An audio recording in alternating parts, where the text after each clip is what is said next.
ஒரு முக்கியமான ஒரு அறிவிப்பு என்ன அப்படின்னா, நம்ம கடந்த வருஷம் அல்ஹுதா ஃபவுண்டேஷன் ட்ரஸ்ட் அப்படிங்கிற ஒரு ட்ரஸ்ட் வந்து நம்ம ஏற்படுத்தணும். அந்த ட்ரஸ்டின் வழியாக அல்லாஹ்வுடைய தீனுக்கு தக்குவியத் ஏற்படுத்தக்கூடிய செயல்கள், அது வந்து சில தாவா சென்டர்கள் உருவாக்குறதா இருக்கட்டும், சில தாய்க்களை உருவாக்குறதா இருக்கட்டும், சில புத்தகங்களை மொழிபெயர்க்கிறதா இருக்கட்டும், சிலருக்கு என்னென்ன ஃபெசிலிட்டி செஞ்சு கொடுத்தா அல்லாஹ்வுடைய தீனுக்கு பலம் ஏற்படுத்துமோ அதற்கான வகையில் நம்ம செலவு பண்ணக்கூடிய ஒரு வேலையை வந்து நம்ம இதை செஞ்சுட்டு இருக்கோம். இது வந்து ஜகாத்துடைய அமௌண்ட்டும் நீங்க கொடுக்கலாம்.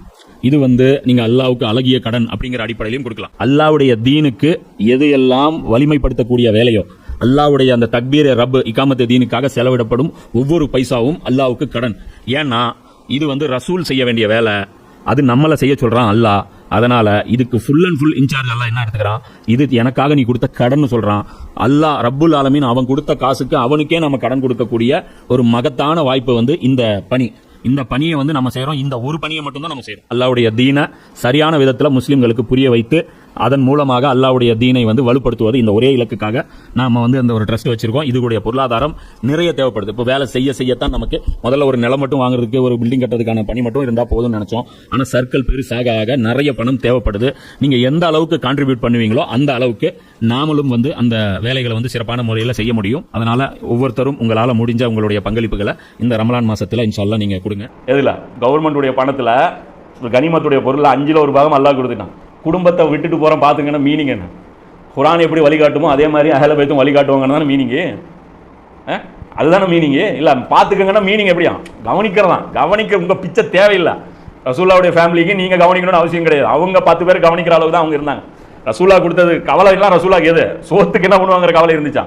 அஹ்ல பைத்து பின்னாடி கஷ்டம், ஹுசைன்லாம் விட்டுட்டு போகிறோம், பிஞ்சு குழந்தைங்க இதெல்லாம் எப்படி அனாதையாக இப்படியா நினச்சிட்டு போனாங்க. அதையெல்லாம் விட்டுட்டு கவனிச்சுட்டு போல. நடத்துறது, பாசம், மரியாதை கட்டுறது அதெல்லாம் தேவையில்லை.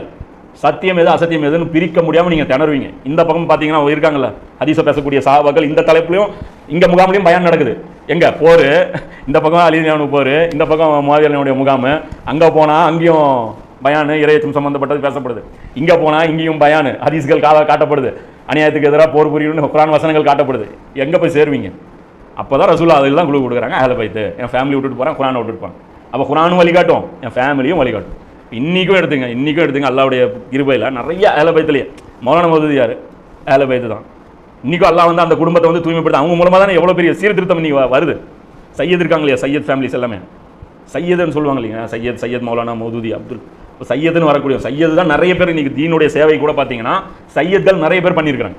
அந்த பெரிய பெரிய ஆராய்ச்சிகள், ஆய்வுகள், புத்தகங்கள், அந்த மாதிரியான தீனுடைய விரிவுரைகள் இதெல்லாமே எழுதுனதெல்லாம் யார்? ரசூலுல்லாஹ்வுடைய ஃபேமிலியை சேர்ந்தவங்க நிறைய பேர் இன்றைக்கும் வந்து பண்ணியிருக்கிறாங்க. இப்போ கடைசியாக இந்த உம்மத்து கரை சேர்றது யாரை பிடிச்சிக்கிட்டு? ரசூலுல்லாஹ்வுடைய குடும்பத்தை பிடிச்சிட்டு மஹதி அலைஹிஸ்ஸலாம் பிடிச்சிட்டு கரை சேரப்போகுது. அப்போ இது ஒரு முக்கியமான விஷயம். அப்போ இவர் ஃபித்னாவுடைய இவர் மூலம் இவர் காலத்தில் ஃபித்னா ஏற்படும். அதில் உஸ்மான் ரலியல்லாஹு பங்கு இருக்கான்னு கேட்டால் கிடையாது. அல்லாஹ் வந்து அதில் ஃபித்னா ஒரு மூலமாக அது என்ன போய் சொல்கிறது, அது வந்து ஒரு மலக்கு மாதிரி நினச்சிங்க. ஹாரூத் மாரூத் இருக்காங்க. ஹாரூத் மாரூத்துக்கு ஏதாவது குற்றம் வருமா? அவங்க சூனியத்தை தான் கற்றுக் கொடுத்தாங்க. அவங்க மேலே ஏதாவது குற்றம் இருக்கா? ஏன்? அவங்களுக்கு கொடுக்கப்பட்ட டாஸ்க்கு அவங்க வந்து அது ஒரு சோதனையாக எல்லாம் அனுப்பணும். அதே மாதிரி தான் உஸ்மான் ரலியல்லாஹு அவர்கள் அது செஞ்சது தவறாக இருந்தாலும், சில விஷயங்கள் சில நடவடிக்கைகள் எடுத்தது தவறாக இருந்தாலும், அந்த இடத்துல முஸ்லீம்கள் அவர் சொன்னதை கேட்டிருக்கணும். அவருடைய பேச்சை கேட்டு அமைதியாக இருந்திருக்கணும். கிளர்ச்சி பண்ணக்கூடிய அளவுக்கு அது வந்து தவறுகள் கிடையாது. அதில் ஒரு ஹிக்மத் இருக்குது. இன்ஷால்லா அது டெப்த்தாக பேசும்போது புரிஞ்சுக்கும். இதிலே அடுத்த இன்னொரு செய்தி பாருங்கள். உமர் லியான் அவங்க என்ன பண்ணுறாங்க, உமர் லியான் அவர்களே இந்த மரணத்தை அதை சொன்னல, ஹஜ்ஜுக்கு போயிட்டு வந்து அந்த மரணம் இதெல்லாமே அந்த சிம்டம்ஸ்லாம் வரும்போதே கடைசியாக இன்னொரு வேலையும் பண்ணுறாங்க. என்ன பண்ணுறாங்கன்னா, ஒரு கிறிஸ்தவ பாதிரியார்கிட்ட அனுப்பி கூட்டிகிட்டு வர சொல்கிறாங்க. அவருடைய பணியால் அனுப்பி ஒரு கிறிஸ்தவ பாதிரியார் கூட்டிகிட்டு வாங்கன்றாங்க. கூட்டிகிட்டு வந்த உடனே என்னை பற்றி உங்கள் வேதத்தில் எழுதி உள்ளதான்னு கேட்குறாங்க. உமர் லியான் கேட்குறாங்க, பைபிளில் என்னை பற்றி ஏதாவது எழுதியிருக்கா அப்படிங்கிறாங்க. இருக்குது அப்படிங்கிறாங்க. என்ன எழுதியிருக்கு அப்படின்னு கேட்டால், கடுமையாக நடந்து கொள்ளும், அமானிதம் பேணும், உறுதியான நம்பிக்கையாளர் என்று எழுதப்பட்டு, ரொம்ப ஸ்ட்ரிக்டாக இருக்கக்கூடிய ஒரு நல்ல ஆட்சியாளர்னு சொல்லி உங்களை பற்றி எழுதியிருக்கு அப்படிங்கிறாங்க. பிறகு வரக்கூடிய கலிஃபா எப்படி இருப்பாருன்னு கேட்குறாங்க. அடுத்து வர்ற கலிஃபா எப்படி இருப்பாருன்னு கேட்குறாங்க. அப்போ அவர் சொல்கிறார், அவர் நல்லடியாக இருப்பார், உறவுக்காரர்களுக்கு முன்னுரிமை கொடுப்பார் அப்படின்னு. ஆளு ரொம்ப நல்லவர், நல்லடியார், தவறான ஆள்லாம் கிடையாது. ஆனால் உறவுக்காரர்களுக்கு முன்னுரிமை கொடுப்பாருங்க. உடனே அவங்க சொல்கிறாங்க, ஒரு இறைவா உஸ்மானுக்கு கருணை காட்டு, இறைவா உஸ்மானுக்கு கருணை காட்டு, இறைவா உஸ்மானுக்கு கருணை காட்டு. 3 வாட்டி சொல்கிறேன். புரியுது இல்லை? அவருக்கு தெரியுங்களா யாரை குறிக்குது அப்படிங்கிறது? சொன்னவொடனே சொல்கிறாங்க, முடிஞ்ச அல்லாஹ் காப்பாற்றணும் அப்படின்னு சொல்லிட்டு சொல்கிறாங்க. அதற்கு அடுத்த ஒருவரை பற்றி கூறுங்கள்ங்க. அது சொல்லும்போது அவர் இரும்புகளால் சுற்றப்பட்டு இருப்பாருங்க. இரும்பு வந்து அவரை வந்து கட்டி போட்டிருக்கோம் அப்படிங்கும்போது விளக்கமாக சொல்லுங்க அப்படிங்கும்போது, அமீருல் முஃமினீன் அவர் நன்னடத்தை கொண்ட கலிஃபா இருப்பார். ரொம்ப நல்ல நடத்தை கொண்ட ஒரு கலிஃபா அவர் தேர்வு செய்யும் போது வாள்கள் உருவப்பட்டிருக்கும். ஆனால் அவர் செலக்ட் பண்ணும்போது, அதாவது கையில் வந்து சட்டத்தை வந்து மக்கள் கையில் எடுத்திருப்பாங்க. அந்த கட்டுப்பாடு உடஞ்சிருக்கும். அதுதான் மீனிங். வாள்கள் உருவப்பட்டிருக்குன்னா வாள்கள் அது முன்னாடி உருவுனதே இல்லையா, அதெல்லாம் மீனிங். வாள்கள் உருவப்பட்டிருக்குன்னா போர்கள் ஸ்டார்ட் ஆகிருக்கும். ஒரே இந்த ஆளுக்கு கத்தி எடுத்து சுற்றிட்டு இருப்பாங்க, இந்த மாதிரி ஒரு சூழ்நிலை ஸ்டார்ட் ஆயிரும். ரத்தம் ஓட்டப்பட்டிருக்கும் அப்படிங்கிறாங்க. இப்போ எல்லாமே உமர்ல எனக்கு தெரியும். அதனால என்ன பண்ணுறாங்க, அவங்க யாரையுமே செலக்டும் பண்ணல. 6 பேர் கொண்டு ஒரு கமிட்டி ஃபார்ம் பண்ணி நீங்களே போடுபடுத்தி. இன்னொரு ஹதீஸில் கூட கூடுதல் வாசகம் வரும். உமர்ல சொல்லுவாங்க, நான் உயிரோடு இருந்த வரைக்கும் என் செயல்களுக்கு நான் பதில் சொன்னேன், அதுவே நான் அல்லாட்ட கணக்கு காட்டுறதுக்கு சிரமப்பட்டு இருக்கேன். நான் ஒரு கலிஃபா நியமிச்சு அவர் ஏதாவது பண்ணி அதுக்கும் சேர்த்து நான் சைடில் நின்று பதில் சொல்லிட்டா அப்படிம்பாரு. நான் மறுமையில் டபுள் விசாரணை அட்டன் பண்ணிட்டாங்க. இருக்கிற ஒரு என் வாழ்க்கைக்கு நான் பதில் சொன்னால் போதுன்னு பார்க்குறேன், இன்னொருத்தருக்கும் நான் சேர்த்து சுமக்கட்டா அப்படிம்பாரு. என் செயல்கள் இதோட முடிவிடும், என் புக்கு இப்போ க்ளோஸ் பண்ணுங்க பார்க்குறேன். மறுபடியும் என் புக்கு கண்டினியூ ஆகும். இல்லை நம்ம இவர் பாட்டு உட்கார வச்சுப்போம், நீங்கள் தாங்க உட்கார வச்சுட்டு போனீங்க, இன்னைக்கு இவர் இப்படி பண்ணுறாருன்றாங்க. அது பின்னாடி என்ன நடக்க போகுதுன்னு அவருக்கு ஸ்மெல் பண்ணிட்டாரு. ஒரு அறிவு இருக்கக்கூடியவருக்கு, ஒரு தொலைநோக்கு பார்வை இருக்கக்கூடியவங்களுக்கு, குரானுடைய அறிவு இருக்கிறவங்களுக்கு அது வரும். இந்த முன்னறிவிப்புகள்லாம் செய்கிறாங்களா, இம்ரான் ஹுசைன் இப்படி இப்படிங்கிறாரு அப்படி சொல்கிறாருன்னா, குரானை வந்து ஒரு ஆழமாக படிச்சு இஸ்லாம் அஹமது எடுத்துங்க. அவர் வந்து 80s 90s பேசின விஷயங்கள்லாம் அழகாக நடந்துட்டு இருக்கு. அவர் அப்பயே ஒரு நிறைய விஷயங்கள் போடுறாரு. இதெல்லாம் எப்படி பேசுறதுன்னா ஒன்றும் கிடையாது, சாதாரண காமன் சென்ஸ். வரலாறு ரிப்பீட் ஆகி தான் நடக்கும். நம்ம சொன்னால் கேட்க மாட்டேங்க, கமலாவது சொல்கிறான்ல, வரலாறு அதுதான் ரிப்பீட் ஆகிட்டு தான் இருக்குன்னு சொல்கிறோம். அவன்டே கேட்குறாங்க, எப்படி நீ எல்லாம் வந்து சுனாமி பற்றி சொல்கிறா, இதை பற்றி சொல்கிற அப்படின்னா யூடியூப்ல அடிச்சு போகிறேன் சொல்லுவோம். வரலாறுங்கிறது தொடர்ச்சியாக ரிப்பீட் ஆகிட்டே இருக்கும். அது வந்து புதுசாக எதுவுமே நடக்கிறது இல்லை, எல்லாமே நடந்த நிகழ்வு தான் நடக்கும். அதனால் நான் சொன்னது அதை வச்சு தான் அப்படிமா. இப்போ அது மாதிரி அந்த ஒரு தொலைநோக்கு பார்வை இருந்துச்சுன்னு வச்சிங்களேன், யாராக இருந்தாலும் அதை வந்து கெஸ்ஸிங் பண்ணலாம். காஃபிர்கள் கூட கெஸ் பண்ணுவோம், இது இப்படி தான் போகும் இந்த போக்குன்ட்டு. 1950 ஒருத்தன் புக் எழுதியிருக்கிறார், ஒரு வரலாற்று ஆசிரியர். என்ன சொல்லியிருக்கிறாருன்னா, அடுத்த முதலாளித்துவத்துக்கும் இஸ்லாத்துக்கும் அப்படின்னு எழுதியிருக்காரு. அப்போ இஸ்லாம் எப்படி இருந்துச்சு, ஜனாசா. 1950 என்ன இருந்துச்சு, இஸ்லாம் இருந்த ஒரு கிலாஃபத்தும் உடச்சி நாடுகள்லாம் சிக்கு நூறாப்பட்டிருக்கு. அவர் அப்பயே சொல்கிறார், என்ன சொல்கிறாருன்னா, கம்யூனிசம் ஃபெயிலியர், அதுதான் இன்னைக்கு ஹீரோ. அன்னைக்கு கம்யூனிசம் தான் ஹீரோ. கம்யூனிசம் ஃபெயிலியர், இதில் இருக்கிற சிஸ்டம்லாம் நிற்காது, இதை தூக்கி எறிஞ்சிட்டு அடுத்தது தேடுவாங்க. அப்போ இருக்கிற ஒன் அண்ட் ஒன்லி ஆப்ஷன் இது இஸ்லாமு. அதற்காக மோதல் தயாராகும். 3ஆம் உலகப் போர் நடக்கிறது இஸ்லாத்துக்காக தான் நடக்குங்க. அவங்க தெளிவாக அவங்களே வந்து சொல்ல முடியும், அந்த அளவுக்கு தான் இருக்குது. அப்போது இதெல்லாம் வச்சு பார்க்கும்போது உஸ்மான் ரிலியோன் அவர்களுடைய அந்த காலகட்டம் மிகவும் சோதனை நிறைந்த காலகட்டம்ங்கிறது புரியுது. அவர் பைபிள்னு சொல்கிறார்ல, அதே வந்து பார்த்தீங்கன்னா அதான் உண்மைப்படுத்துகிற மாதிரி ஹதீஸ்களும் இருக்குது. நபி ஸல்லல்லாஹு அலைஹி வஸல்லம் அவர்களே அபூபக்கர் ரலியல்லாஹு அவர்கள் சொல்கிறாங்க. இது முன்னாடி போன ஹதீஸ் வந்து அபுதாவுதில் 4656 ஹதீஸ். அந்த பைபிளில் அந்த பாதிரியார் கேட்குறாரு. இப்போ இந்த ஹதீஸ் பார்த்தீங்கன்னா திருமீதியில் 2227 அபூபக்கர் ரலியல்லாஹு அவங்க கேட்குறாங்க. நபி ஸல்லல்லாஹு அலைஹி வஸல்லம் அவர்கள் கிட்ட வந்து கேட்குறாங்க, யாராவது கனவு கண்டீங்களா அப்படின்னு சொல்லும்போது அபூபக்கர் ரலியல்லாஹு சொல்கிறாங்க, ஆமாம் நான் பார்த்தேன் அப்படிங்கிறேன். என்ன கனவு அப்படின்னா, வானத்திலிருந்து ஒரு தராசு இறங்கிச்சு, உங்களையும் அபூபக்கரையும் அது எடை போட்டுச்சு. 2 பேரையும் உட்கார வச்சு எடை போட்டாங்க. எடை போட்டதில் நீங்கள் வெயிட்டாக இருந்தீங்க, அப்புறம் உங்களை இறக்கிட்டு அந்த இடத்துல உமரை உட்கார வச்சாங்க. மறுபடியும் அந்த தராசு தூக்கி வெயிட் போட்டாங்க, அபூபக்கர் வெயிட்டாக இருந்தார். அதுக்கப்புறம் அபூபக்கரை இறக்கிட்டாங்க. அதுக்கப்புறம் உஸ்மானை உட்கார வச்சாங்க. உஸ்மானை உட்கார வச்சதுக்கப்புறம் உமர் வெயிட்டாக இருந்தார். அதுக்கப்புறம் 2 பேருமே இறக்கி விட்டு தராசு மேலே போயிருச்சுங்கிறேன். இது தராசு மேலே போயிருச்சுன்னு ரசூலுடைய முகம் கருத்துருச்சு, அப்படியே மூஞ்சி மாறிச்சு, அப்படியே வருத்தமாகி. இது பின்னாடி இருக்கிற ஹிக்மத் என்னன்னு தெரியும்ல, தராசுன்னா என்ன, நீதியான ஆட்சி. அப்போ அது இதிலே பாருங்கள், இன்னொரு மேட்டர் இருக்குது. நம்ம எல்லாருமே மிக பிரம்மாண்டமான சாதனைகள் செய்து யாருன்னு கேட்டால் அபூபக்கர் உமரான்னு கேட்டால் எல்லாருமே சொல்லுவோம். 100க்கு 98 பேர் சொல்லுவாங்க. யாரை சொல்லுவாங்க? உமர்லியோனை தான் சொல்லுவாங்க. அவர் காலத்தில் தான் ரோமாபுரி ஜெயிச்சது, கிஸ்ரா ஜெயிச்சது, கனிமத்து வந்துச்சு. ஏன்னா நமக்கு டார்கெட் எல்லாம் என்ன, ஆட்சி, கனிமத்து, பொருளாதாரம், அப்படி அந்த கெத்து, உலகமே வாயை பொழந்தது. அந்த 100 புக்கில் கூட அவன் யாருக்கு இடம் கொடுத்துருக்கான், உமர்லியோன். தராசு படி யாருக்கு இடம் கொடுக்கணும் அதை சொல்கிறேன் இல்லைங்க. நாம வச்சுருக்கிற தராசு வேறு, அது எரரில் தான் காட்டும். 1 கிலோ 1/2 கிலோ தான் காட்டும். அல்லாவுடைய தராசு வேறு. அபூபக்கருடைய ஆட்சி எப்படி வெயிட்டு விட்டுருந்தா ரசூல்லாவுடைய ஒட்டுமொத்தம் கட்டம் சரிஞ்சிருக்கும். அடித்தளம் தான் பெருசு. ரசூல்லாவுக்கே அடித்தளம் போகிறோம். ரசூல்லாவுக்கு மட்டும் ஃபர்ஸ்ட் நாளே அபூ ஜஹில் இந்த கூட்டத்தினர் எல்லாமே ஏற்றிருந்தாங்கன்னா என்ன இருக்கும், 3-4 வருஷத்தில் ரோமாபுரி பாரசீகம் அப்பயே காலடியில் வந்திருக்கும். அவ்வளோதானே கொண்டு வந்தாங்க. பின்னாடி மக்கா வெற்றி முடிஞ்சதுக்கப்புறம் எத்தனை வருஷத்தில் எல்லாமே டக்குன்னு முடிஞ்சிருச்சு. இன்னும் நினச்சி பாருங்க, அபூபக்கர் காலத்தில் அந்த யார் அந்த கிராமப்புறவாசிகள் கட்டுப்பட மாட்டேன்ட்டாங்க. ஏன்னா அவங்களுடைய கான்செப்ட் எது, ரசூல்லா ஜக்காத்து, ரசூல்லா இருந்தால் ஓகே, இல்லைனாலும் நாங்கள் ஒத்துக்க மாட்டோம் அப்படின்னு. அப்போ அந்த அடிப்படையில் மறுபடியும் பிரச்சனை தலை தூக்கும் போது அதை சரி பண்ணது யார், அபூபக்கர் ரலியல்லாஹு. அப்போ உமர்லியோனுடைய அந்த 10 வருட வெற்றிகளை விட இந்த உள்நாட்டு குழப்பத்தை வந்து நசுக்குனாங்க இல்லையா, மறுபடியும் அந்த கிராமப்புற அந்த ஹுனைன் மறுபடியும் ஹுனைன் 2.0, தாயிஃப் 2.0, மக்கா 2.0, இத்தனை போர் நடந்துச்சு இல்லை, இதுதான் வெயிட்டுங்கிறாங்க. அப்போ வெயிட்டு. அப்போ அதே வந்து அலி ரலியல்லாஹு அப்போ கற்பனை பண்ணிக்கங்க. அப்போ அலி ரலியல்லாஹு செஞ்சது என்ன வேலை, ரசூல்லா எந்த வேலை செஞ்சாங்களோ, அபூபக்கர் எந்த வேலை செஞ்சாங்களோ, அலி ரலியல்லாஹு அந்த வேலை செஞ்சாங்க. எதிரியோட சண்டை போடுறது நமக்கு ஒரு மேட்ரே கிடையாது. இங்கே உள்ளே இருக்கிற அக்கப்போற சமாளி. இன்றைக்கும் நமக்கு தாவாவில் எது கஷ்டம், நான் முஸ்லீம் தாவா கஷ்டமா இல்லை நம்மளுங்கிட்ட பேசுறது கஷ்டமா? நீ குரான் ஹதீஸில் இருக்கிற கருத்துக்களை ஒத்துக்க வைக்கிறது முஸ்லீம், அதுவும் எந்த அளவுக்கு மார்க்கம் கூடுதலாக தெரியுமோ அவ்வளோ பிரச்சனை பண்ணுவான். அப்படிதானே? 2 ஹதீஸ் தெரிஞ்சவன் ஓரளவுக்கு பிரச்சனை பண்ணுவான், 4 ஹதீஸ் தெரிஞ்சவன் நல்லா பிரச்சனை பண்ணுவான். நிறைய படித்தவங்கன்னா இறங்குவாங்க, ஃபுல்லாக வேட்டி மடிச்சு கட்டிட்டு இறங்குவாங்க, நாங்கள் தான் அப்படிம்பா. அப்போ எது அக்கப்போறன்னு புரிஞ்சுங்க. அப்போ உள்நாட்டு குழப்பம் அதையும் அதான் சொல்கிறேன். இங்கேயும் அலி ரலியல்லாஹு மட்டம் தட்டுவாங்க. என்ன அப்படின்னா, ஏதோ சுமாராக பண்ணார், எது 6 வருஷம் ஏதோ சுமாரா பண்ணார். சுமாரா பண்ணல. மூசா நபி கிலர் அலைஹிஸ்ஸலாம் ஒரு தடுப்பு கட்டினாங்கல்ல, இந்த ஒரு கடலில் ஒரு தடுப்பு ஒன்று வரும்ல, செவுரு ஒன்று கட்டுவாங்க தெரியுமா கிலர் அலைஹிஸ்ஸலாம். அந்த செவுரு சுனாமிக்கு தடுப்புக்கு ஒரு செவுரு இருக்கும், அந்த மாதிரி வேலையை தான் இவங்க பண்ணாங்க. யார்? அலி ரலியல்லாஹு அன்ஹு. அந்த கட்டினவரை தான் நீங்கள் கொண்டுட்டீங்க. கொண்டவன ரசூலா என்ன சொன்னாங்க? இதோட நீங்கள் ஜனாசான்னு ரசூலா என்ன சொன்னாங்க? அலியை கொள்றதும் சமூகத்துடைய ஒட்டகத்தை கொள்றது சமங்கிறாங்க. அப்போ அதெல்லாம் கம்பேர் பண்ணி பாருங்க. அலி ரலியல்லாஹு அன்ஹு செஞ்ச வேலை என்னன்னா, கடைசியாக இந்த உம்மத்துக்கு உயிர் கொடுக்குற வேலை. அதுலேயும் தோல்வி. அதுலேயும் என்ன ஆகுது? நம்ம முஸ்லீம்கள் ஒத்துழைக்கிறதுனால தோல்வி வருது. கடைசி கிளைமேக்ஸ் ரொம்ப லாஸ்ட் ஃபைனல் ட்ரை பண்ணது யாரு? ஹுசைன் ரலியல்லாஹு அன்ஹு. அவரையும் முடிச்சு கட்டிட்டோம். அப்போ ஜனாதா அன்னைக்கு படுத்தது தான். இன்னி வரைக்கும் அவ்வளோதான். உமர் ரலியல்லாஹு அன்ஹு கதவு உடஞ்சதில்லை. உடஞ்ச கதவு ரிப்பேர் பார்க்க பார்த்தாங்க யாரு? அலி ரலியல்லாஹு அன்ஹு. அது கதவு கம்பேர் பண்ணிங்க. அந்த கதவு ரிப்பேர் பண்ண பார்த்தாங்க. ஒரு 4-5 ஒட்டு வச்சு ஓரளவு ஒட்ட வச்சாங்க. மறுபடியும் ஒரு லாரி வந்து டமால் இருந்துச்சு. மறுபடியும் லாரி அந்த விறகெல்லாம் பொறுக்கினாலையும் கொண்டுட்டி யாரு? ஹுசைன் ரலியல்லாஹு அன்ஹு. ஹுசைன் ரலியல்லாஹு அன்ஹு பொறுக்கினாங்க. மறுபடியும் அந்த உலகெல்லாம் எடுத்து ஒரு ரீப்பர் பட்டி எடுத்து ஒரு ஃப்ரேம் ஆக்கி எப்படியாவது மறுபடியும் அதை கதவாக செஞ்சு அடைச்சிடலாம் அப்படின்னா முடியல. இன்னைக்கு எடுத்துங்க, ஆளாளுக்கு ஒவ்வொருத்தன் ஒரு கட்டை வச்சிருக்கான். சுன்னத் ஜமாத் ஒரு கட்டை, அந்த உடஞ்ச கதவு பிச்சு சுன்னத் ஜமாத்துட்டு ஒன்று இருக்கு, தப்லீக் ஜமாத் ஒன்று இருக்கு. வாங்கப்பா ஒன்றா உட்காந்து கதவு செய்யலாங்க.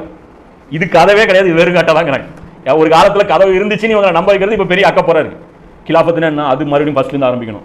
ஏன் நம்மளாம் முஸ்லீம் அப்போ நாங்களாம் காஃபிராங்கிறான். அவனுக்கு என்ன பேசுறது? அவன் நம்மளாம் தவிர்த்தாதிமா இல்லடா நம்மளாம் முஸ்லீம்டா அப்படின்னா, அப்போ நாங்கள் யாரு அப்படிமா? அப்போ இவங்ககிட்ட பெரிய அக்கப்புறம் இருக்கு. வெளியே இருக்கிறவன் ஒன்றும் தெரியாதான் கேட்டுக்கிறான். இது என்னன்னு பேச கிலாஃப சப்ஜெக்ட் வெளியே எடுத்து பேசி பாருங்க, அழகா புரியும். ஆமா கரெக்டு தானே, வானம் பூமியை செஞ்சது அல்லாஹ், அவன் தானே மெயின்டைன்ஸ் பண்ணணும், கரெக்டு தானே அப்படிமா? ஆட்சி எதுக்கு அல்லாஹ்ங்க? அப்போ அல்லாஹ் ஆட்சியெல்லாம் வேற எதுக்கு? இப்போ ஹதீஸ்ல அறிவிப்பாளர் பார்த்துட்டு இருப்பான், குரான்ல தெளிவாக இருக்கும் வானம் பூமியின் ஆட்சி அல்லாஹ்வுக்கே உரியது. அதுக்கு கஷ்டப்பட்டு மாற்று பொருள் கொடுத்துட்டு இருப்பான். நமக்கு மாற்று பொருள் கொடுக்குறான்னு கிளாஸ் எடுத்துட்டு இருப்பாங்க. அது நேரடியாக பேசும், வானம் பூமியின் ஆட்சி மாற்று பொருள் கொடுக்காம எடுங்க. என்ன வருது கேட்டா? என்ன பூமி சுத்த வைக்கிறாங்களா? அதான் ஆட்சியான். எது? அதுக்குள்ள இருக்கிறது சுத்த, பஸ்ஸை சுத்த வைக்கிறது யாரு? இப்போ அதுக்குள்ள இருக்கிற அந்த நிர்வாகத்தை சுத்த வைக்கிறது யாரு? அது ரசூலா தெளிவாக சொல்லிட்டு போயிருக்காங்க. கிலாஃபத்தும் சேர்த்து தான் கொடுத்துருக்காங்க. அப்போ இதுதான் டிஃபிகல்ட்டான ஜாப். அப்போ அந்த எடை போடும்போது கற்பனை பண்ணுவீங்க, உஸ்மான் ரலியல்லாஹு அப்புறம் தலா சுத்தப்பட்டு குசி ஆயிடுவாங்க. பார்த்தீங்களா? அவர் போனதுக்கு அப்புறம் இல்லை. அப்போ அலி ரலியல்லாஹு அன்ஹு அவர் தெரியாதான், அவர் சத்தியமாகவும் இருப்பதற்கு வாய்ப்பு இருக்கிறது அப்படிம்பாங்க. அவருக்கு என்ன ஹதீஸ் இருக்கு அதை எடுத்து போடுவோம். ஏன்னா இதெல்லாம் ஒரு ஹதீஸ் 2 ஹதீஸ் வர்றது அவங்களுக்கு கொத்து இருக்கு.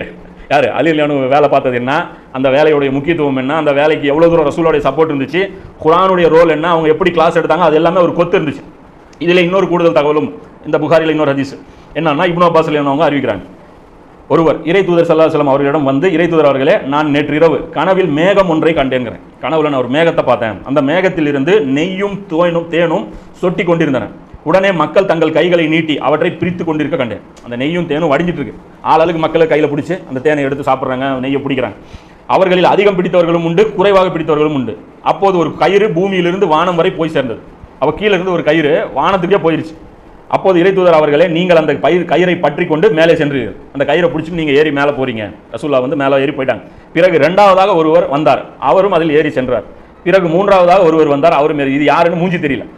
2 பேர் 3வது பேர் வராங்க, பேக்ல இருந்து ஏதோ தெரியுது, ஒரு ஆள் பிடிச்சிட்டு ஏறாங்கன்னு தெரியுது. ரசூல்லா மட்டும் அடையாளம் தெரியுது, இவங்க ரசூல்லா தான். 4வது ஒரு மனிதர் வர்றார், அவர் பற்றிக்கிறாரு, 10 நாள் அந்த கயிறு அந்து விழுந்துருது. அவர் பிடிச்சி ஏறதுக்கு போறாரு, அந்த கயிறு அழுந்து விழுந்துருது. மறுபடியும் அந்த கயிறு சரி பண்ணி அவர் ரெடி பண்ணி ரிப்பேர் பண்ணி கொடுக்குறாங்க, பிடிச்சிங்க பரவாயில்ல ஏறிங்கன்ட்டு. விழுந்துறாரு ஃபர்ஸ்ட், புரியுதா இல்லையா? ஒரு அடி விழுது, ஒரு அடி விழுந்ததுக்கப்புறம் மறுபடியும் அந்த கயிறு பிடிச்சிட்டு மேலே ஏறிடுறாங்க. அது இணைக்கப்பட்டது அப்படின்னு சொல்லி இந்த கனவு தான் சொல்றாங்க. கனவு சொன்னோன்னா அங்கே அபூபக்கர் இருக்காங்க, என்ன சொல்றாங்க? இறை தூதர் அவர்களே, என் தாயும் தந்தையும் தங்களுக்கு அர்ப்பணமாகட்டும், அல்லாஹ்வின் மீதானையாக இந்த கனவிற்கு நான் விளக்கம் அளிக்கிறேன், எனக்கு பர்மிஷன் கொடுங்க. இது நீங்க விளக்கம் சொல்லாதீங்க, நான் விளக்கம் சொல்றேன்றாங்க.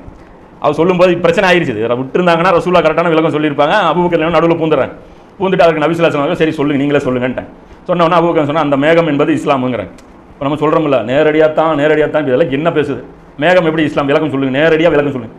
மேகம் எப்படி இஸ்லாம்? அப்போ டெய்லி இஸ்லாம் கீழே விழுவுதா மேலே இருந்து? இப்போ மேகம் வந்து இஸ்லாம். மேகத்திலிருந்து சொட்டி கொண்டிருக்கும் தேனும் நெய்யும் குர்ஆன் ஆகும். அதன் இனிமை சொட்டி கொண்டிருக்கிறது சொல்லி சொல்கிறாங்க. குர்ஆனில் இருந்து அதிகம் பெற்றவர்களும் உள்ளனர், குறைவாக பெற்றவர்களும் உள்ளனர். அந்த ஆளுக்கு தகுந்த மாதிரி கொஞ்சம் கொஞ்சமாக பிடிச்சாங்கன்னா அதில் கேட்ச் பண்ணவங்க நிறைய கேட்ச் பண்ணவங்களும் இருக்காங்க, கம்மியாக கேட்ச் பண்ணவங்களும் இருக்காங்கிறேன் அப்படின்னு சொல்லி சொல்கிறாங்க. அதை நீங்கள் பற்றுகிறீர்கள், அல்லாஹ் உங்களை வான அளவிற்கு உயர்த்தி விடுகிறான். குர்ஆனை நீங்கள் ஸ்ட்ராங்காக ஃபாலோ பண்ணீங்க, அல்லாஹ் உங்களை வானத்தை அளவுக்கு உயர்த்திட்டான்.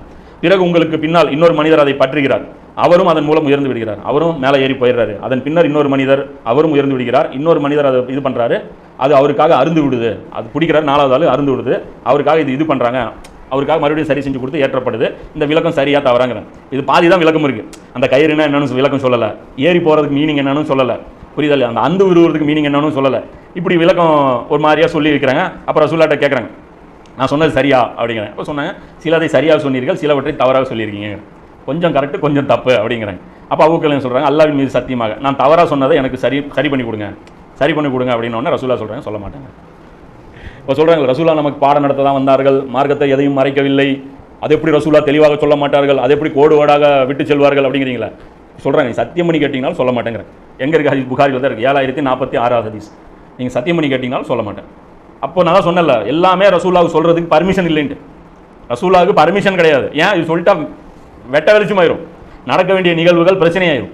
அப்போ அதனால் முடிஞ்ச வரைக்கும் அவ்வளோ அல்லாஹ் எவ்வளோ சொல்ல சொன்னானோ அவ்வளோதான். கிலோ இஸ்லாம் என்ன பண்ணுறாங்க, மூசா அலைஹிஸ்ஸலாமே கொக்கி போட்டு எவ்வளோ கறக்க பார்க்குறாங்க. சொல்கிறாங்களா இதே இருங்க, கூட இருங்க, நடக்கும்போது பார்த்துங்க, அவ்வளோதான். இந்த கயிறு விளக்கம், இந்த ஹதீஸ் விளக்கம் நல்லா புரியுதா இல்லையா? அதாவது கிலாஃபத்து, அல்லாவுடைய திருப்தி அடைஞ்சோடைய கிலாஃபத்து, ரசூலாவுடைய கிலாஃபத்து திருப்தி அடைஞ்சு மேலே போயிட்டாங்க, சொர்க்கத்துக்கே போயிட்டாங்க.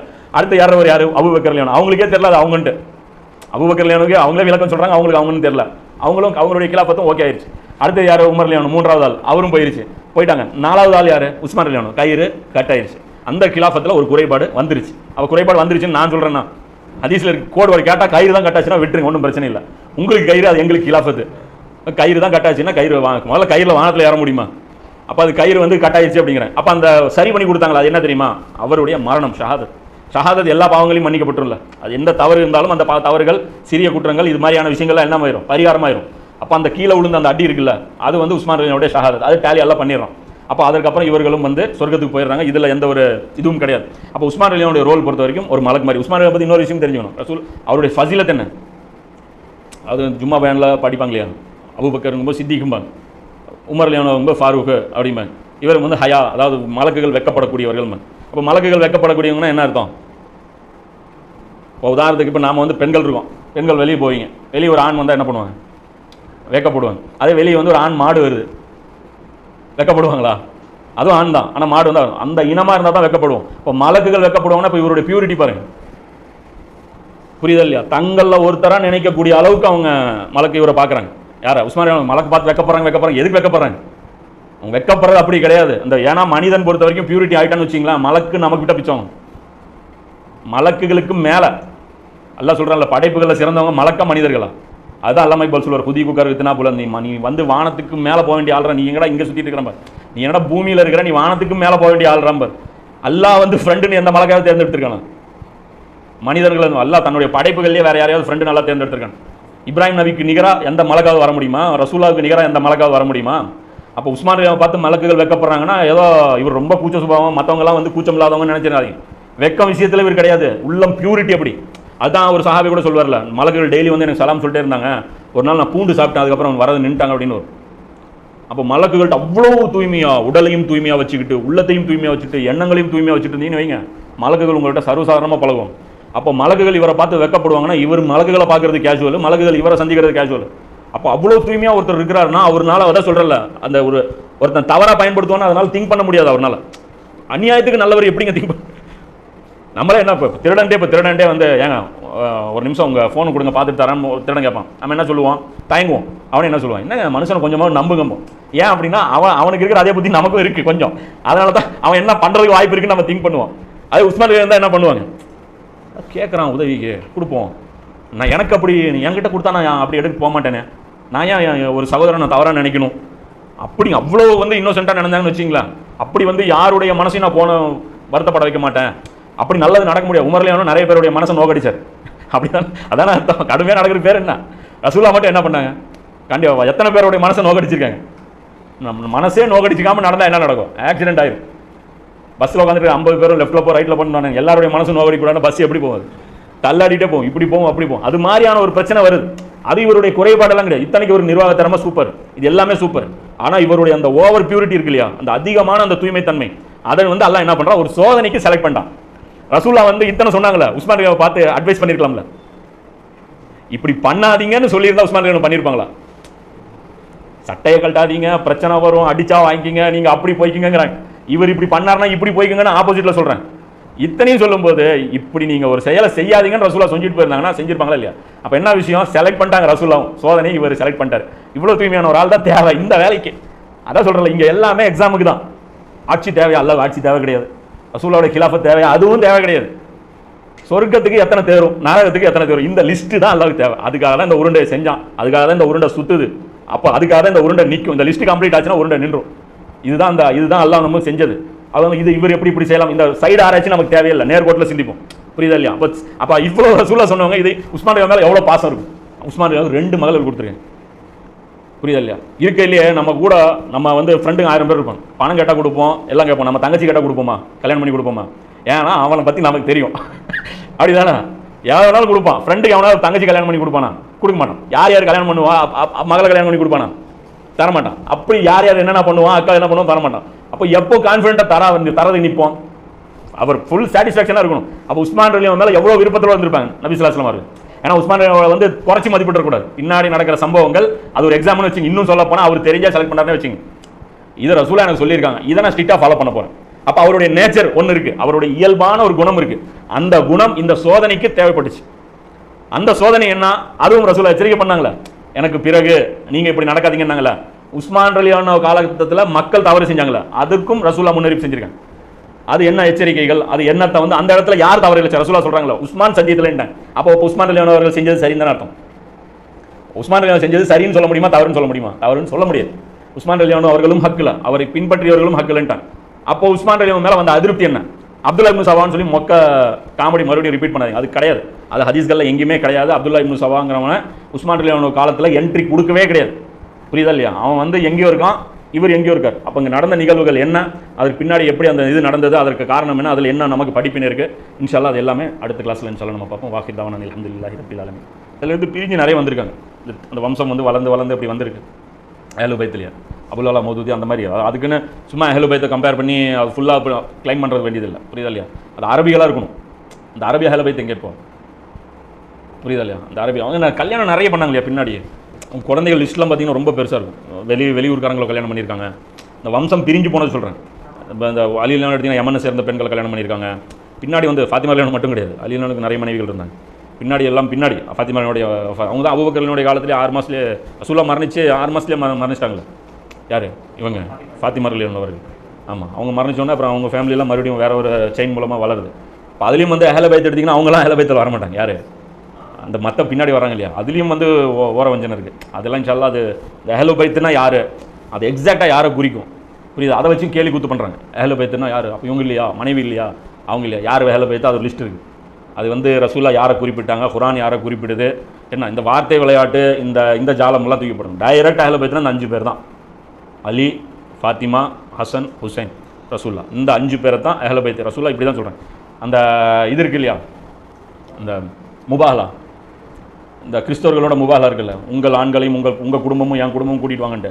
அப்போது யார் போய் நின்னாங்க? 11 மனைவிகளை கூப்பிட்டு போனாங்களா, யாரை கூப்பிட்டு போனாங்க? அலியை தான் கூப்பிட்டு போனாங்க. அலி, ஃபாத்திமா, ஹசன், ஹுசைன் இவங்களை தான் கூப்பிட்டு போய் முபாலாக்கு போனாங்க. இதுதான் ஃபேமிலின்னு காமிச்சாங்க ரசூல்லா. மனைவிகளை வந்து அந்த இடத்துல குமிச்சோம். ரசூல்லாவுடைய மனைவிகள் அஹ்ல பைத்துனாலும் அஹ்ல பைத்துன்னா பரவலாக எல்லாருமே குறிக்காது. புரியுதா இல்லையா? அப்போ அதான் பிளட் ரிலேஷன் அது பரவலாக குறித்தாலும் நபி ஸல்லல்லாஹு அலைஹி வஸல்லம் அவர்கள் அதை சொன்னாங்களே, அஹ்ல பைத்தை பிடிச்சிங்க அப்படின்னாங்களே. அதுக்கு இப்போ என்ன ரோட்டில் போகிற எத்தனை யாரை போய் தேடிட்டு அஹ்ல பைத்தை பிடிச்சிட்டு இருப்பீங்க? அது கிடையாது. இந்த பிரச்சனைகள், இந்த வழிகாட்டுதல் அந்த டைமில் ஹுசைன் அலைஹிஸ்ஸலாம் அவர்கள் தான் இந்த கடைசி லிங்க். அதை அடித்து உடச்சிங்களா, அவ்வளோதான். அதோட அஹ்ல பைத்துடைய கனெக்ஷன் உங்களுக்கு முடிஞ்சிருச்சு, அவ்வளோதான்.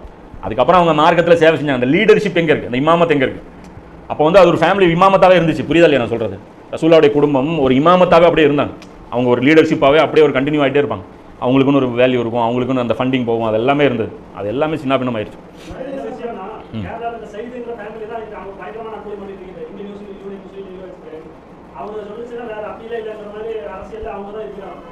இதுலேயே இல்லை அதையும் கூட சொல்லிக்கிறேன். என்னன்னா அதான் அஹ்ல பைத்தை ஃபாலோ பண்ணணும். அஹ்ல பைத்துனோடனே அஹ்ல பைத்து வந்து பிஸ்னஸ் ப்ராடக்டாக நிறைய பேர் மாற்றி வச்சுட்டாங்க.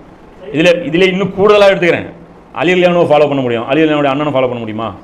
அக்கீல் யார்? பத்ரு போரில் இந்த பக்கம் நின்றவர். புரியுதா இல்லையா? அதாவது அஹ்ல பைத்துனா அவரை விட இப்ராஹிம் நபியுடைய வாரிசே எடுங்க. அல்லாஹ் என்ன சொல்கிறான்? இப்ராஹிம் நபியுடைய வாரிசு சொல்கிறாங்க, அல்லாஹ் என்னுடைய தலைவர்களை என்ன ஆக்குக்கிறேன், எனக்கு என்னுடைய சந்ததிகளையும் ஆக்கு அப்படின்னு ஆக்குறேன். ஆனால் அநியாயக்காரர்களை சேராங்க. ரசூல்லா வயிற்றிலே பிறந்திருந்தாலும் சேராது. யார் அநியாயக்காரங்களாக இருந்தாங்களோ அவங்க அஹ்ல பைத்து கிடையாது. அதே அக்கீல் இல்லைனா அவங்க பின்னாடி இஸ்லாத்துக்கு வர்றாங்க. ஆனாலும் அவங்க என்ன நிற்கிறாங்க வரலாற்றில் எப்பயும் ராங் சைட்லேயே தான் இருக்கிறாங்க. அலினாலும் கூட அலினாலும் எதிர்த்து போர் புரியுறாங்க. யார்? அக்கீல். அப்போ அஹ்ல பைத்தை எங்கே ஃபாலோ பண்ணுவீங்க? அப்போ இவரும் அஹ்ல பைத் தான். முஆவியா டீமில் யார் இருந்தா? அக்கீல் இருந்தார். அப்போ இங்கே அலி, அங்கே அண்ணன், இங்கே தம்பி, இவரும் அஹ்ல பைத், இவர் அஹ்ல பைத், என்ன பண்ணுவீங்க? அப்போ தான் ரசூலா தெளிவாக சொல்லிட்டு போனாங்களா, கையை பிடிச்சி கொடுத்து அலியை பிடிச்சிக்கோ அப்படின்னாங்களே. அப்போ அந்த இடத்துல கன்ஃபியூஷன் வரும்போது இது. ஸோ அது எல்லாமே அந்த குழப்பங்கள் இருக்குல்ல, அதை மேட்ச் பண்ணுங்க போதும். இன்றைக்கி அஹ்ல பைத் எங்கே இருக்காங்க? அவங்கள இன்றைக்கி தேடி தேடி நம்ம ஃபாலோ பண்ணணுமா? இன்றைக்கும் அவங்க வழிகாட்டுவாங்க? அதெல்லாம் கிடையாது. அந்த காலகட்டம் அந்த அந்த கிலாஃபத் இருக்கும்போது தான். இன்றைக்கி கிலாஃபத்து போயிடுச்சுல்ல, அதோட கயிறு மேலே போயிடுச்சு, கயிறு மேலே போயிடுச்சு, தராசு மேலே போயிடுச்சு. தராசுன்னு குரானில் வரும் பாரு, தராசை நாம் இறக்கணும் இருக்கா? என்ன தராசு அது? மீன் கறி எடை போட்டு அந்த தராசா அது? நன்மை, அதாவது அந்த தராசு, அது மீசான் வேறு. அந்த மீசான் அவ்வளோதான், அது போயிடுச்சு. 30 வருஷம் தான் அந்த மீசானுடைய ஆட்சி. அதுக்கப்புறம் அந்த மீசான் இன்னும் வரைக்கும் பூமியில் கிடையாது. இனி ஜுலும் தான், எல்லாமே அநியாயம் தான் நடந்துட்டு இருக்கு. அதனால் அதுக்கும் இதுக்கும் அந்த அஹ்ல பைத் சம்மந்தமாக அது போட்டு லிங்க் பண்ணாது. அது வேறு விஷயம். வயசு ஆயிடுச்சு பாய், 80 வயசு ஆயிடுச்சு. அப்போ வயசு 84 வயசு பக்கமாக ஆயிடுச்சு. அதனால் வந்து இருக்கலாம், பார்க்கணும், வாட்ச் பண்ணி பார்க்கணும். 80 வயசு மேலே ஆயிடுச்சு. மீதி 3 பேரும் 63 வயசில் மரணம். அபூபக்கருக்கு 4 பேருமே ஒரே வயசு, 63, 63, 63, 63. அபூபக்கர் லியானுக்கு 63 வயசு, ரசூலுல்லாஹ்க்கு 63 வயசு, உமர் லியானுக்கு 63 வயசு, அலி லியானுக்கு 63 வயசு. மாற்றியும் மரணிக்கலாம் அவங்க எல்லாரும். அதே அல்லாமா இக்பால் எடுத்திங்கன்னா அவர் வந்து அவருடைய வேலைக்காரர் வந்து சொல்லுவார், அவர் துவா கேட்டிருப்பாரு, நாங்கள் வந்து கேட்போம் அப்படின்னு. எல்லாம் எனக்கு வந்து ரசூலுல்லாஹ்வுடைய வயசுலேயே மரணிச்சு, அதுக்கு முன்னாடி அதை தாண்டி நான் வாழக்கூடாது அப்படின்னு. கரெக்டாக அவரும் அதிலே வயசில் மௌத். அல்லாமா இக்பால்.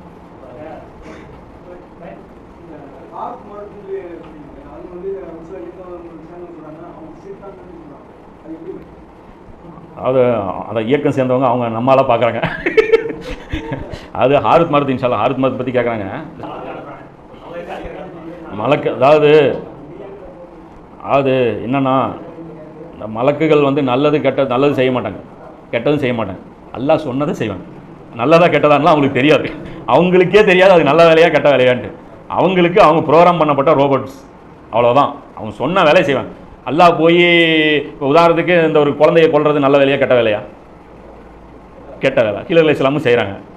அது மூசா அலைஹிஸ்ஸலாமுக்கு அது அங்கே இருக்கிற நல்லவருக்கு என்னவா தெரியுது? அது கெட்ட வேலை. அப்போ அங்கே நல்ல வேலை மட்டுமா எல்லாம் செய்ய வைப்பான்? உங்கள் பார்வையில் அது கெட்ட வேலையாக இருக்கும். உதாரணத்துக்கு அவர் ஹாரூத் மாருத் பொறுத்த வரைக்கும் அது எப்படிப்பட்ட வேலைன்னு புரிஞ்சுங்க. அவங்க செஞ்சது என்ன மாதிரி வேலைன்னா, இந்த உம்மத்தே கரெக்ட் ஆயிடுச்சு.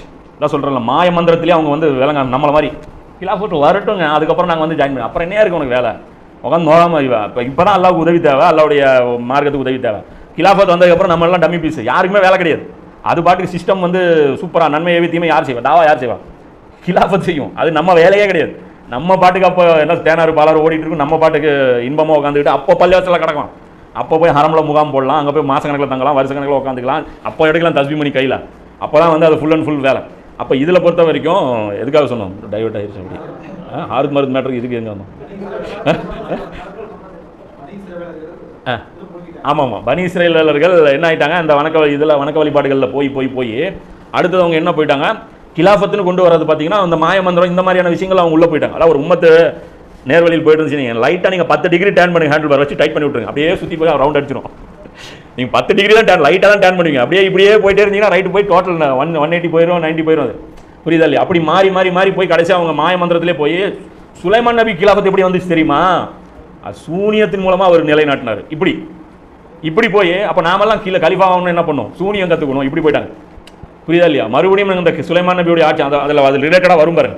சுலைமான் நபியும் சேர்த்து தானே இழுக்கிறாங்க. சுலைமானுக்கு நாம் கற்றுத்தர, ஏன் சம்மந்தம் இல்லாமல் குரான் எதுவுமே பேசாது.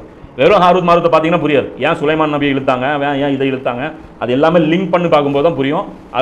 அதுதான் ஒரு மேலோட்டமாக பார்த்தீங்க அப்படின்னா ஹாரூத் மாருத் ஒரு சோதனை மெட்டீரியல். ஆளாளுக்கு சூனியம் கற்றுட்டு இருந்தாங்க.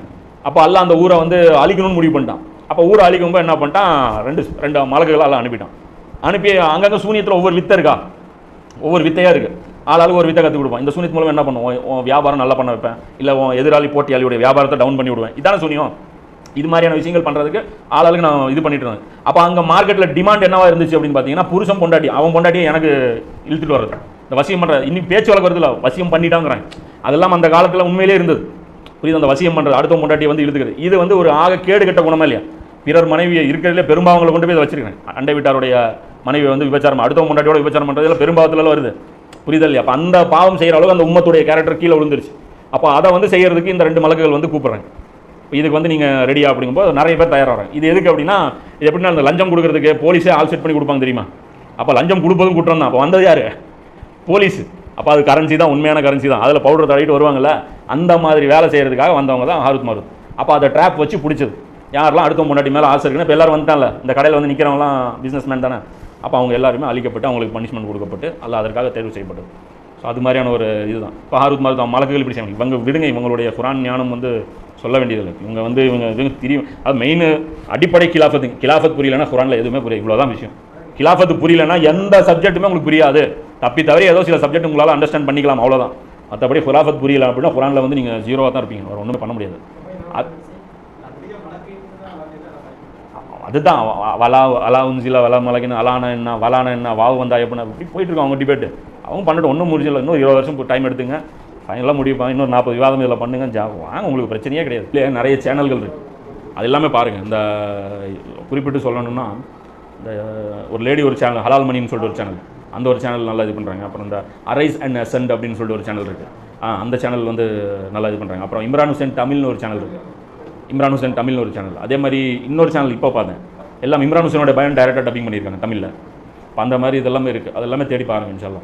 நிறைய சேனல் தெரியல யாரும் தெரியும் இல்லை. அதுதான், அதாவது எல்லாரும் இந்த ஆங்கிளில் இருக்கிறவங்க எல்லாருமே எல்லாம் ஒருமித்த கருத்தில் தான் இருக்கிறாங்க. யார் என்ன எதுங்கிறத டீட்டெயிலாம் தெரியும். ஆமாம், இப்போ அல்லாவுடைய கிரவில் பார்த்தீங்கன்னா ஒரு மறுமுகம்னு ஒரு சேனல் இருக்குது. அப்புறம் அறிவாளரியம்னா ரசாக்கு நம்ம இந்த நேம் ஆஃப் கார்டுன்னு ஒருத்தர் சவர் பண்ணுறாரு, ஹாரிஸ் பாய், அவர் இருக்கார். இந்த மாதிரி நிறைய இருக்குது. அது இன்ஷால்லா ஒரு நாள் லிஸ்ட்டு போட்டு அது வேணால் ஒன்று பண்ணுங்கள். ஒரு யூடியூப் சேனல் யார் யார் இருக்காங்கன்னு ஒரு லிஸ்ட் எடுத்து கொடுங்க. அது அவங்க லிஸ்ட் எடுத்து கொடுக்கும்போது அது எல்லாத்தையுமே அறிமுகப்படுத்திடலாம் இன்ஷால்லா. ஏன்னா கரிமே நம்ம வீடியோ போடுறது வாரத்துக்கு ஒன்று போடுறோம், சில சமயம் 10 நாள் ஆயிடுது. அவங்க தொடர்ச்சியாக வீடியோ போடுறாங்க, அது மக்களுக்கு போய் சேரணும்ல. அது இன்ஷால்லா அது ஒரு பிளாட்ஃபார்மில் வச்சு அவசியமாக பார்க்க வேண்டிய யூடியூப் சேனல்னு சொல்லிட்டு அது ஒரு லிஸ்ட்டு போட்டு அதை நம்மளே அறிமுகப்படுத்தி அவங்கள இது பண்ணி விட்றோம். அந்த சேனல் எல்லாமே இது போட்டு அந்த எல்லா சேனலுடைய லிங்க்கும் போட்டு கிளியர் பண்ணி அது ஒரு சின்ன வீடியோவாக ரெடி பண்ணி அதை அப்படியே போட்டலாம். ஒவ்வொரு சேனலும் அறிமுகப்படுத்திட்டு அவங்க என்ன பண்ணுறது. சரி, போதும் இன்ஷால்லா போடலாம்.